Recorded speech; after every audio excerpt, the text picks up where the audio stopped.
We've got a great guest from one of the biggest brands in sports, ESPN. Welcome to the show, Kevin Martinez. Hey, so great to be here. The main issue is decreasing participation. How did that come across your desk? We saw a fast and growing declining before the pandemic of youth dropping out of sports. Hey, they're gaming, and so they're just not doing this. Well, that's not the reason kids are dropping out. That's where they're going. The fun's being taken out, not by the kids, it's being taken out by the adults. There's a ton of learning here that we can share that can make this fun again, but also give someone a kind of a future state. Like, I could be there in the future. What are some of the things that are those barriers that are keeping that participation low or are getting those kids to drop out? Multi-sport specialization, it's burning them out. If you know as a parent that less than 1% are going to do that, then what is your motive for your kid doing this?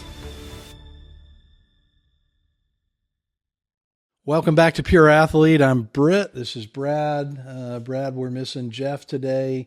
I think he's in Kansas City for a little event with, in fact, I think an old teammate. You know, if you don't know, Jeff played on the Royals, had a great... Been on a lot of teams. Yeah, he's been on a lot of teams, but Royals were one of his stops and one that he really loved. And I think Alex Gordon was a really valued teammate. Yeah.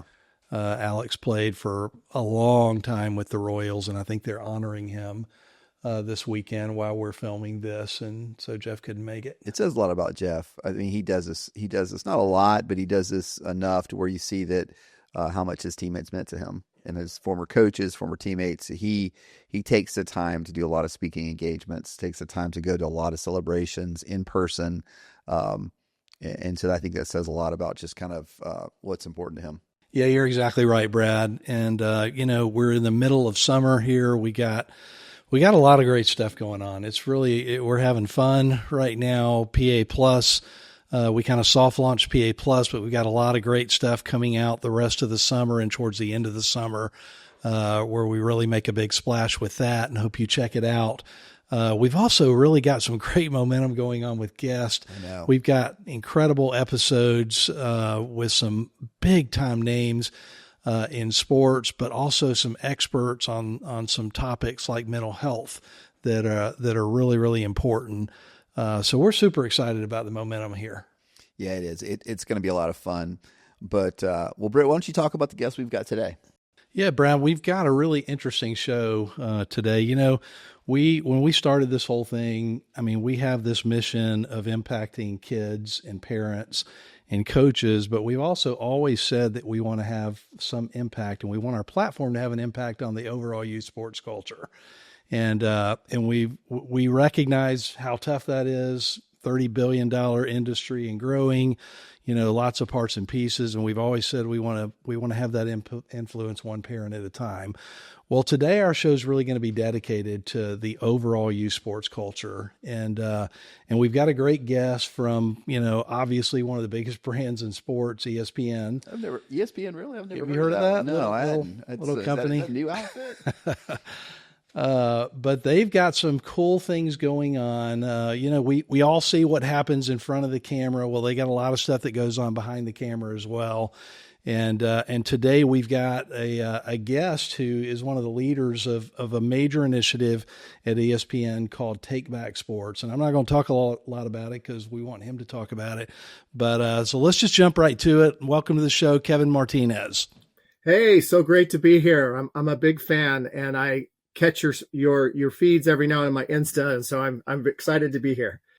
Well, Kevin, thanks. We're excited to have you here. So let's just start off. Tell us a little bit about how long you've been with ESPN and what your role is there and kind of what you do every day. Oh, well, so first and foremost, I've been, I think, almost 15 years. October will be 15. I thought maybe I'd be a flyby at 5 or 6 years, and here I am.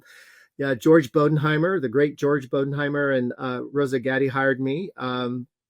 And I now work for Jimmy Patero, who is just an amazing human being, particularly because he is built with kind of this basic structure of corporate responsibility, which is the division I lead at ESPN. Our job is to build the business, and while so doing, create social impact that is meaningful to our society, to our employees, and to our stakeholders, right? So we're very much a corporate-focused program. But I have a team of 9 people who do extraordinarily amazing work You may have heard the V Foundation for Cancer Research. We lead the effort to fundraise every year for cancer research. Awesome. $30 million a year is about what we're up to now. And at just ESPN helping to produce. And then we do work that is very unique to corporate responsibility because we're in the media business. I always tell people we have ink by the barrel.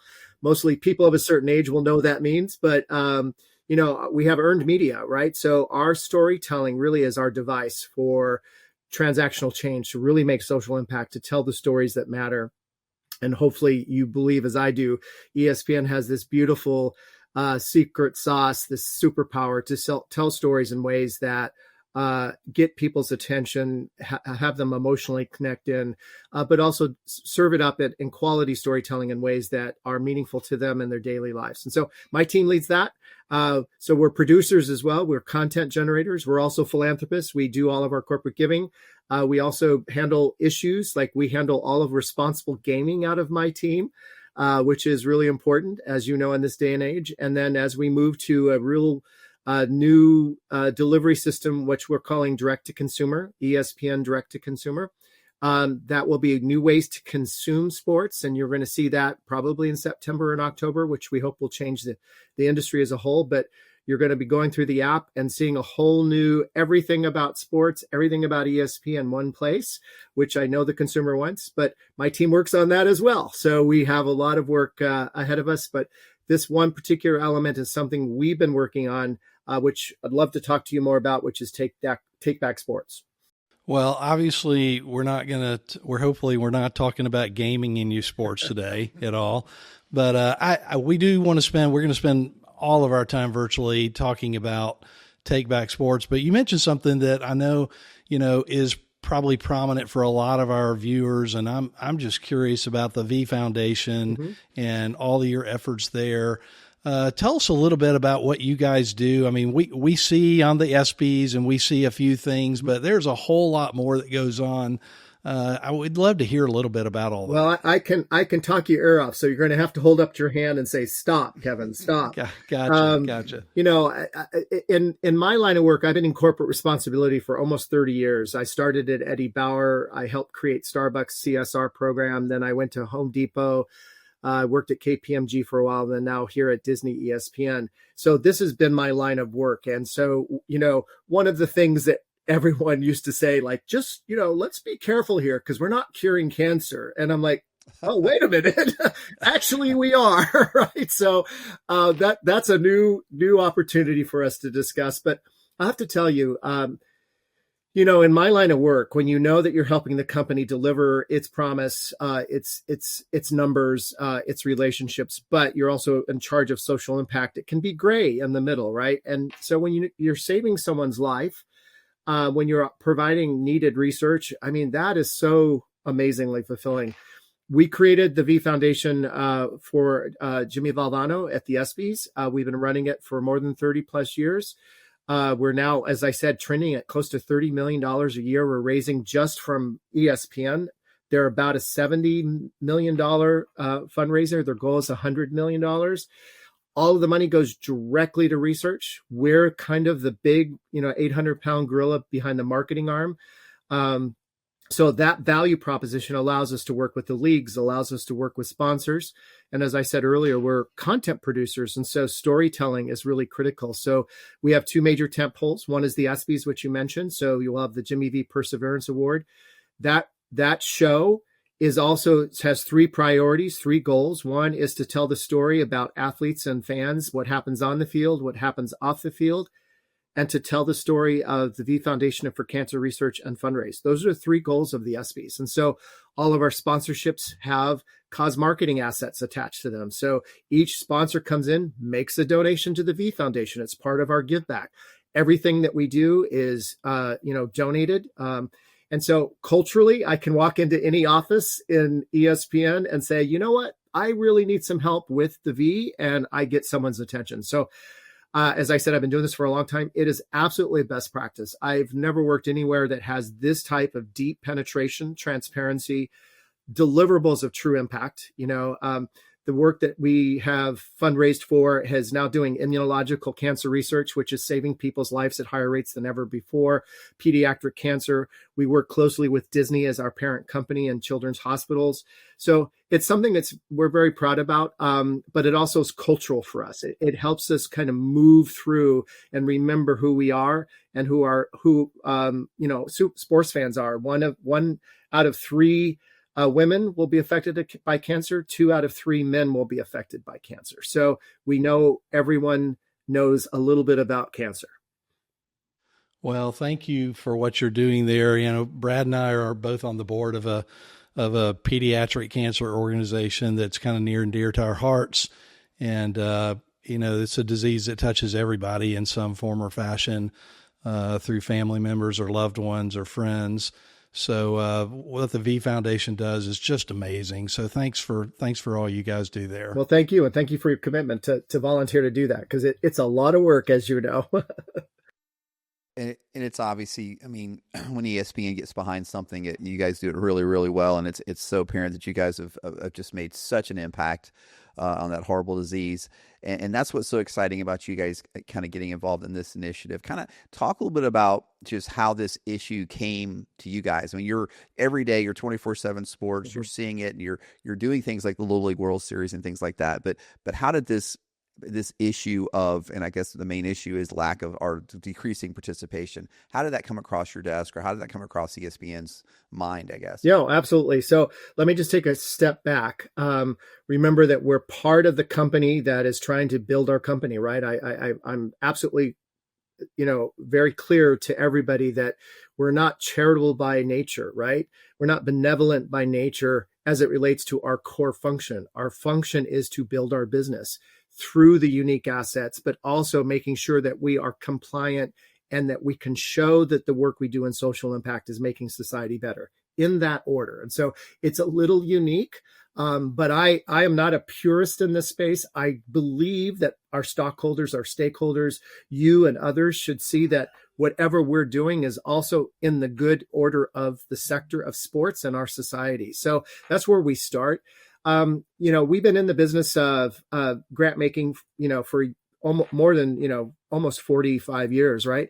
So, but what we've done is we've really focused our efforts into 2 major areas. One is access to sport for youth, and the other is empowerment through sport, leadership and empowerment. You may not be an elite athlete, or you may not come in on sports, but you may be a team owner or something else in that space. So having an understanding of sport was really critical to us. I would say about 10 years ago, we started to do research. We started to work with the Aspen Institute and others. We did our own research, and we said, hey, listen, what's ahead of us in this space? We were hearing from a number of different individuals, funding issues. We were hearing problems about, cost of entry, security, safety, any number of things. And so what we tried to do is we tried to say, listen, if we're going to be in this space, let's also look at, what we can do and account for. So access was really important. And then about 3 years ago, Jimmy Patero came to me and he said, Kevin, listen, you guys have been really good about like how you're using the V Foundation to make sure our pharmaceutical companies are happy being advertisers, right? Very smart approach. They also are major donors to a lot of work we do. How can we apply those standards to something that we think is going to be, something that's keeping Jimmy up at night, speaking for him, but also where we think sports landscape is going? Our research and others were seeing this huge decline in youth sports. And there were another number of indicators. So about 3 years ago, we put just not a left turn, but a heavy shift to say, listen, we need to really focus on this. And so we did research.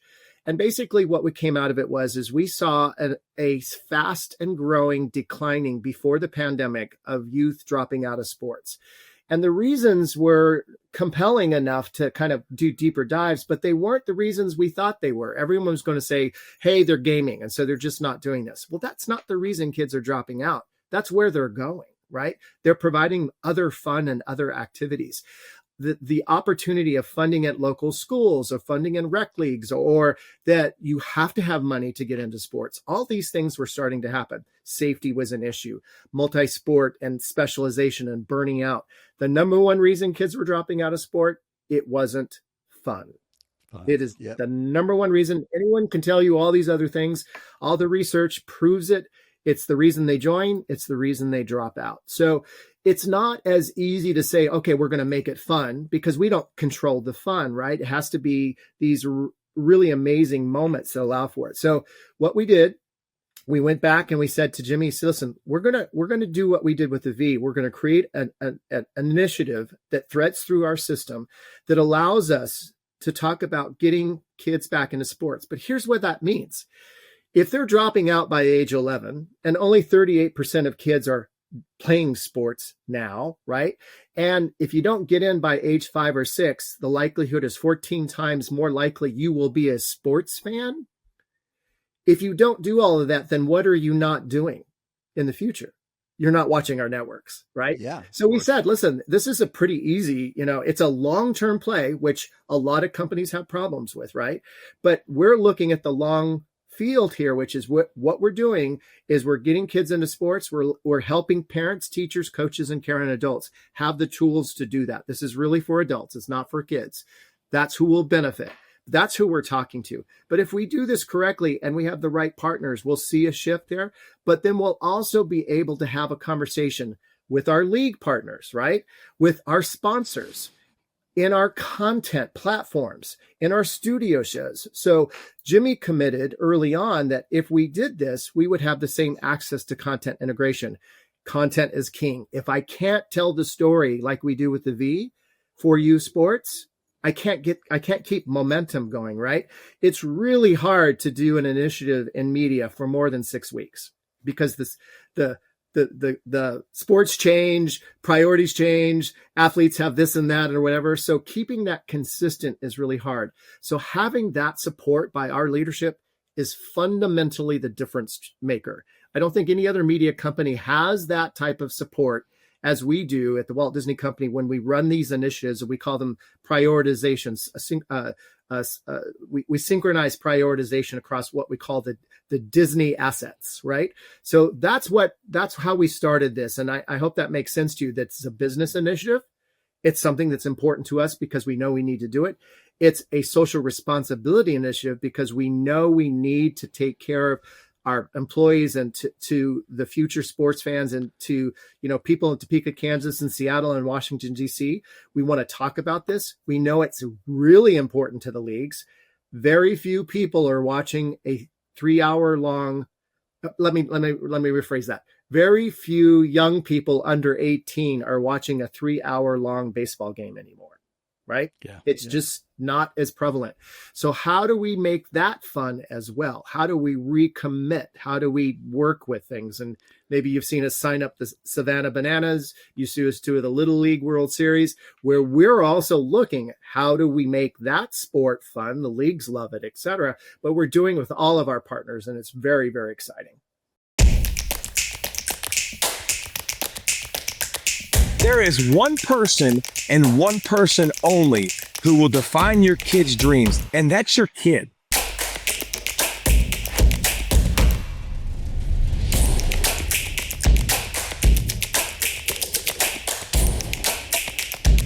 If you want something, you have to work for it. Your ability to counter a weapon is paramount to your game development. We're just losing perspective on what youth sports are really about. Teach your kid the value of winning, but not at all costs. Get a lot of questions on when an athlete should start strength training. If your athlete follows my protocol, they are going to have better energy than ever before.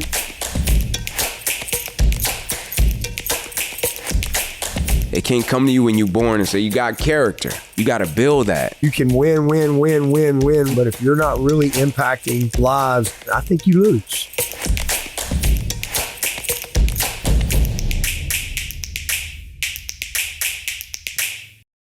Well, we love all that because, and I love that you're framing it, very transparently, and that it's good for ESPN's business. Yep. You want people who want to watch sports. But the reality is, and this is why we talk about these things all the time, is that there are real health, benefits to kids. There's mental health benefits to kids.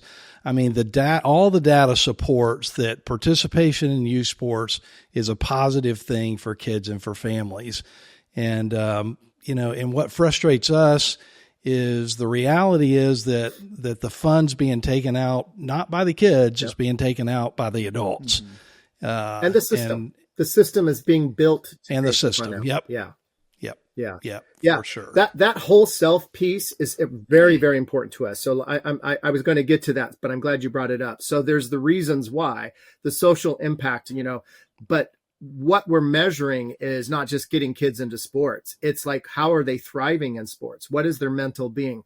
What is their whole self, right? You have the functional and technical skills. I mean, I think the Women's Sports Foundation did a survey with PwC about 5 years ago or 6 years ago, and they asked, I think 200 women in the C-suite where they learned their leadership skills from.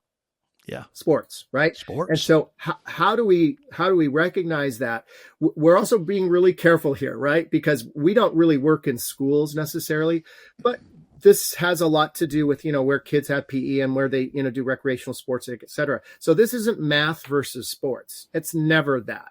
It is that to create the full young person so that they can create the futures that they imagine and that their parents, teachers, and coaches can help them. They must have a full exercise of the many opportunities that we were given, right? Most of us would stand up and say, listen, wow, I didn't play sports, but I remember my high school, it brought me together in community at homecoming, or you played sports and you made your friends, you learned how to win and lose, physicality, also understanding the breadth and depth of what it takes to put together special events and a game and a coach and all this stuff. There's a ton of learning here that we can share and that can make this fun again, but also give someone a kind of a future state. Like, I could be there in the future. So Kevin, let's back up just a second. And we've talked about the trends. What do the numbers actually say? What are the numbers and where are the numbers coming from? Talk about Project Play a little bit and what those numbers actually say. So I think I mentioned it. Only 38% of kids are playing sports now, right? And people are like, well, that just can't be true. And so there's variable research out there, but it averages in around 38%, right? That they're playing one sport a year and they're playing it. I want to say it's for 3 hours or something like that. I don't have the right numbers there, but it's a surprising fact. Now, when we say playing sport, we mean playing sport, right? So there's a structured game. It's regular. Right. It's a play. So we're not talking free play. Free play is when you're on the playground and you're, doing some stuff like that. We're talking about a structured game where there's a coach, a referee, someone's overseeing it. There's winners and losers. There's rules and of engagement. And you're learning things in the process. That's what we're talking about. So that's really important. What we know to be true, again, is that, it's really interesting for us too, because we're doing a whole demographic shift. We've never done this before at ESPN. Disney really has focused in on young and youthful individuals, right? We have always kind of done the 18 to 25, 18 to 30 years old, high school, college. That's where we've invested a lot. We're skewing all the way down through Take Back Sports to age 5, because if you the research shows that's when you are normally introduced to sport by some way. You're going to a game, you're going to your brother's baseball game or your sister's soccer game. Something happens, or sibling thing, where that's where people remember their first recollection of sport. Then what you also realize that there's this super fan piece that was very interesting to us, which is that people that are knowledgeable about not just the sport that they play, but the fandom within their sport, whether you're playing basketball or gymnastics, et cetera, you start to understand the infrastructure of your sport, where it can go. You can win a gold medal. You can, have fun, with your friends, whatever it is. That's when you start to collectively build it part of your lifestyle. If you don't make that by that time, I mentioned you're 14 times less likely to continue to be that sports fan, right? And this is data coming out of our research teams. But what we're also found out, and this is through the Aspen Institute, that kids are now dropping out of sport at age 11. So they're right at middle school. They're right as, young kids are going through the change of life. either because that's happening earlier as well. So there's other issues, barriers, indicators, opportunities that we need to look at differently to make sure that a young girl who matures faster than a young boy has a quicker road versus the young boy whose brain won't be fully put together until at age 25.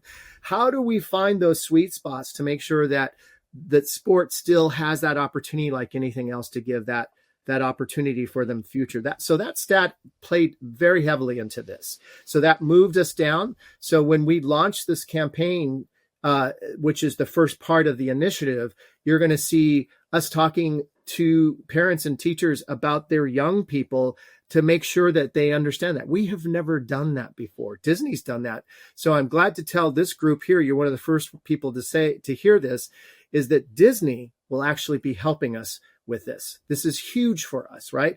They've always helped us in a very big way for the work we do with Special Olympics and others, but they're actually going to come on board and they're going to be presenters powered by the Walt Disney brand.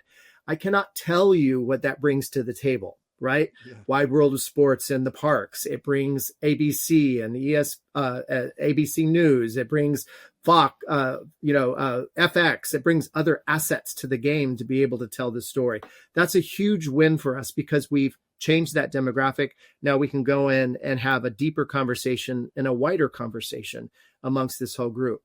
The other thing, and because you asked for stats, what drove this is, we want to make sure that parents are the key function here. So if we're talking to parents, we also need to hear back from what they think is the problem.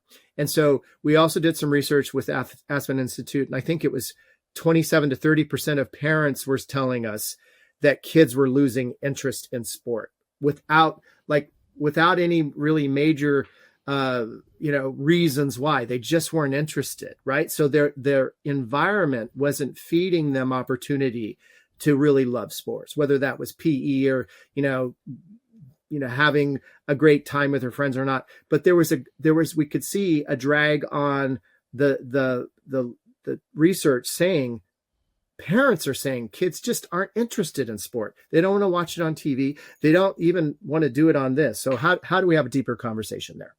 Well, and Kevin, and the fact that Disney's involved is gigantic. As a big Disney family, we have 6 kids, and then my second daughter just became a Disney employee officially about 2 months ago. She is performing on the Disney Dream.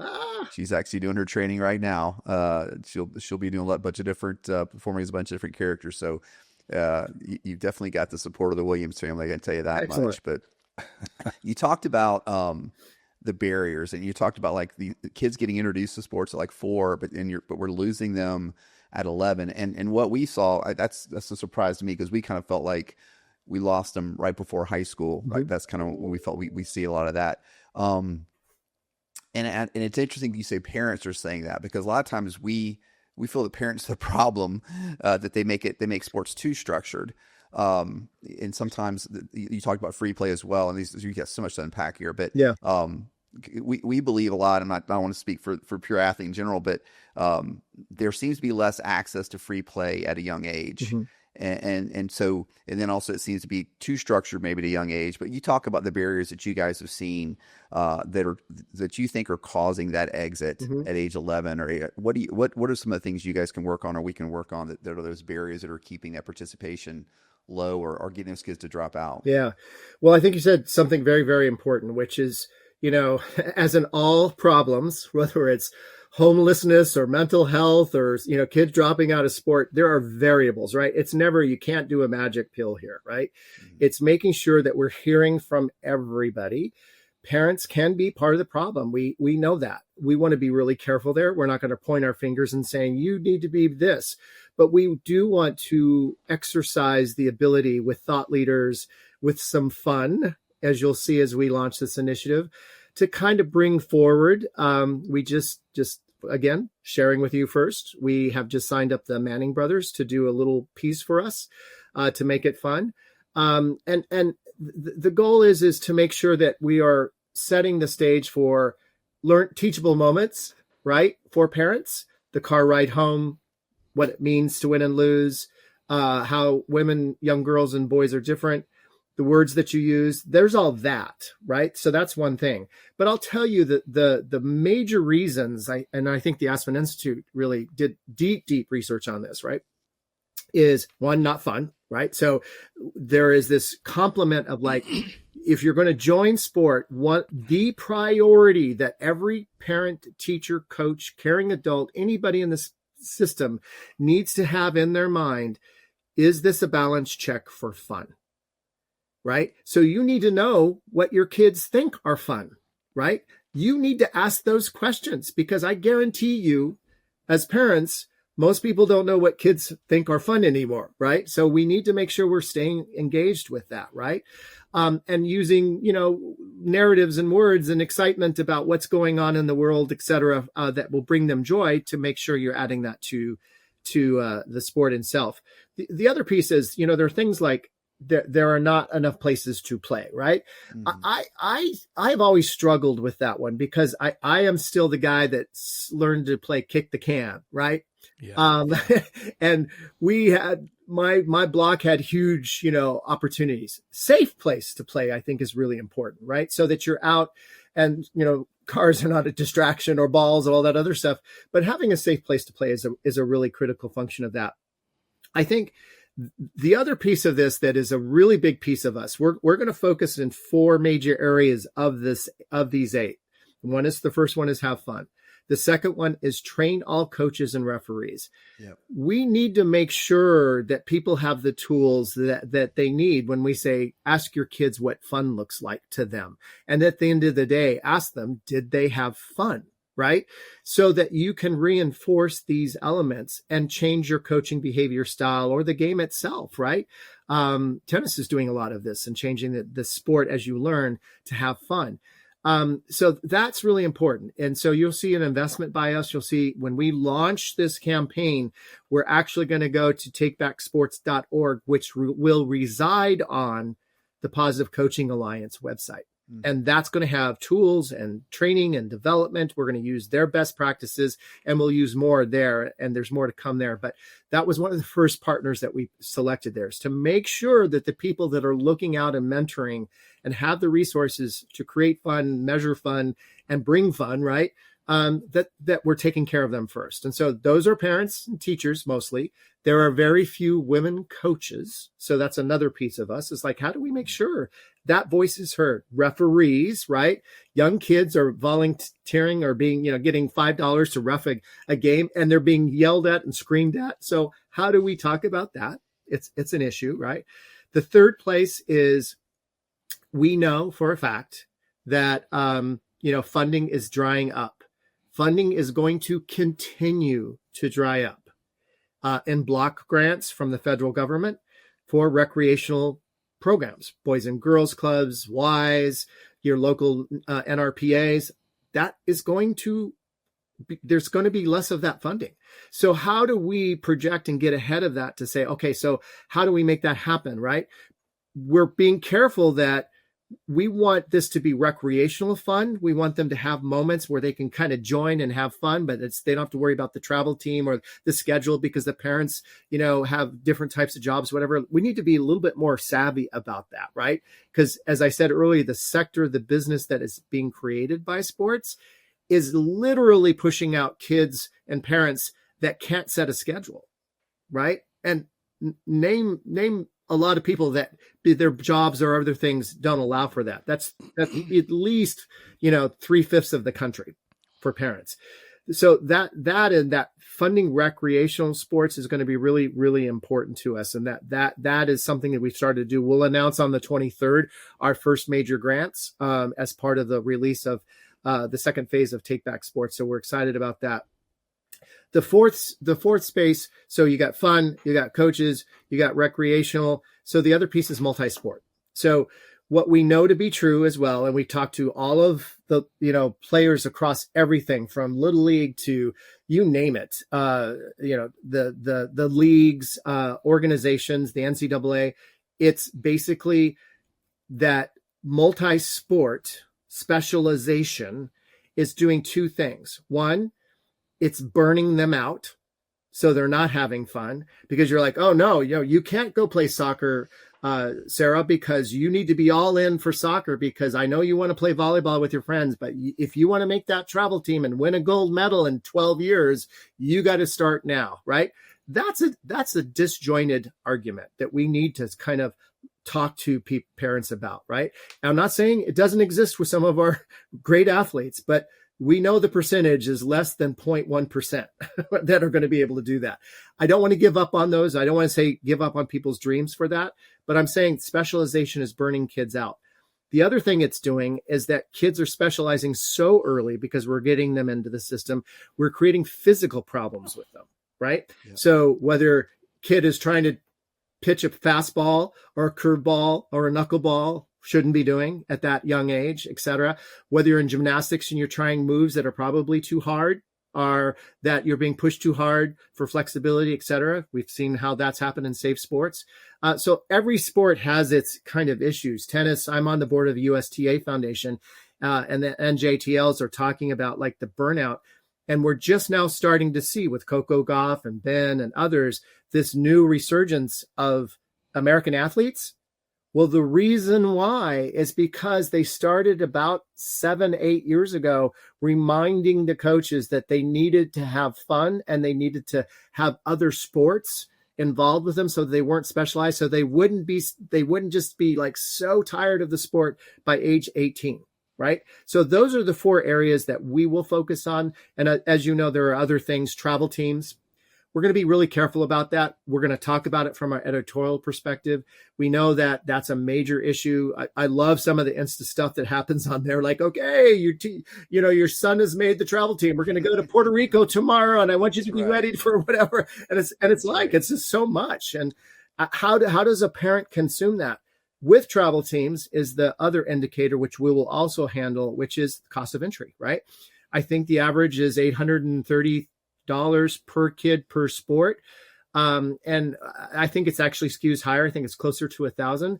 When you're buying $300 bats, or the everyone so-and-so has this glove and you don't have that glove, or you don't have a sliding glove and you're using an oven mitt, how do we make sure that that's fun, right? Mm-hmm. So there's so many good ways that working together collectively, we can bring back that fun. If you have middle school or high school kids that play sports and you don't want to fundraise like me, we got you covered. My buddy Chris Carneal owns Booster. Chris?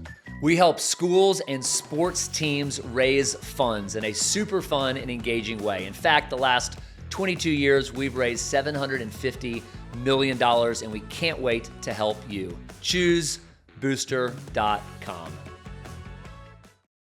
I think all that's exactly right. And we just all have to be singing off the same song sheet. And we are, I think for a long time now, youth sports, everybody's been talking about all the inertia has been around travel, and it's been around, all these things. And what we're trying to do, and it's the same thing you guys are doing here, is change the conversation around those things that you just said around, sports is about experiences for kids and for families. And fun should be, the first goal of that. And then life lessons, are a secondary goal, but a huge part of that as well. And I think as we begin to have more and more conversation, and you guys tell stories around that, I think it's not a hard leap for parents to go, oh yeah, we have lost sight of what it's really all about. And for coaches to say, oh yeah, when we're so focused on an 8-year-old winning, the tournament trophy over everything else, maybe we've lost a little bit of sight of what this thing should be all about. Yeah. So we're actually building out. We've soft launched a program that we call PA Plus for our business, which is to help parents and coaches navigate this journey. And we're going to have, channels on this for every sport where we go through all aspects of the journey and provide help and micro lessons as kind of a master class for parents and coaches on how to do youth sports. And I can tell you the theme of all of that is not to lose the fun, not to specialize, too early, all those same types of things. So, man, we love what you're doing here. And like you said, if less than 1% of all kids that stay in sports are going to play college or Division I, but it's getting less and less, what is the reason you're doing this? Mm-hmm. If you look at the odds and say, like, yes, you've got some elite athletes and you don't want to squash a kid's dream to play in college or the pros, but if you know as a parent